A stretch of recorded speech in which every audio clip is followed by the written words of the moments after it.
Assalamualaikum warahmatullahi wabarakatuh.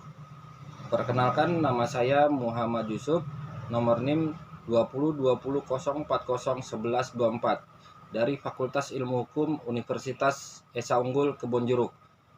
Hari ini saya akan mencoba membawakan makalah hukum Islam yang berjudul Ijtihad sebagai sumber hukum Islam.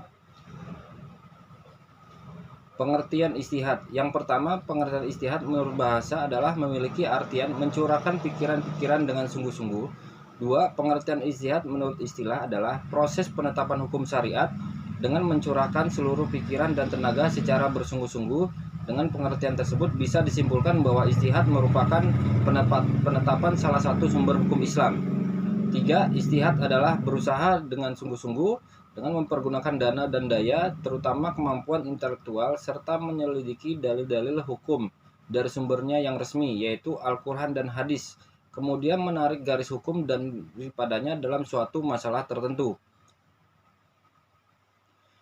Al-Quran Surat An-Nisa ayat 59 yang artinya, wahai orang-orang yang beriman, taatilah Allah dan taatilah Rasulmu Muhammad SAW dan ulil amri atau pemegang kekuasaan di antara kamu. Kemudian jika kamu berbeda pendapat tentang sesuatu, maka kembalikanlah kepada Allah atau Al-Quran dan Rasul sunnahnya. Jika kamu beriman kepada Allah dan hari kemudian, yang demikian itu lebih utama bagimu dan lebih baik akibatnya. Fungsi ijtihad sebagai sumber hukum Islam. Fungsi ijtihad sebagai sumber hukum Islam adalah untuk menetapkan suatu hukum di mana hal tersebut tidak dibahas dalam Al-Quran dan Hadis. Jadi, bisa dikatakan ijtihad merupakan sumber hukum ketiga setelah Al-Quran dan Hadis. Secara terminologis, berijtihad merupakan mencurahkan semua kemampuan dalam mencari syariat dengan menggunakan metode tertentu. Ijtihad sendiri dipandang sebagai sumber hukum Islam yang ketiga setelah Al-Quran dan Hadis.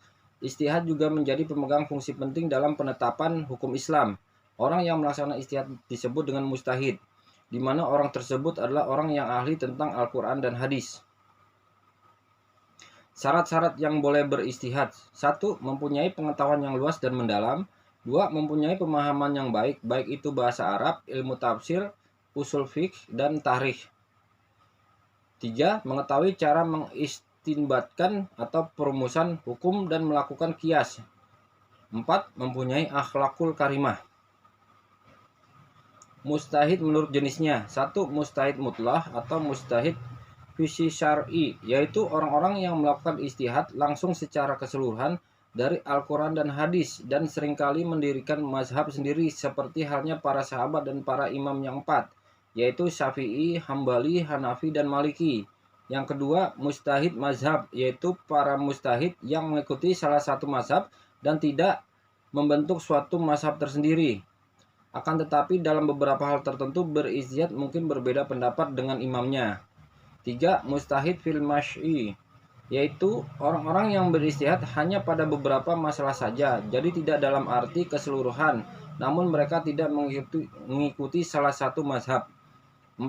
Mujtahid muqayyad, yaitu orang-orang yang berijtihad mengikatkan diri dan mengikuti pendapat ulama salaf dengan kesanggupan untuk menentukan mana yang lebih utama dan pendapat-pendapat yang berbeda, serta riwayat yang lebih kuat di antara riwayat itu.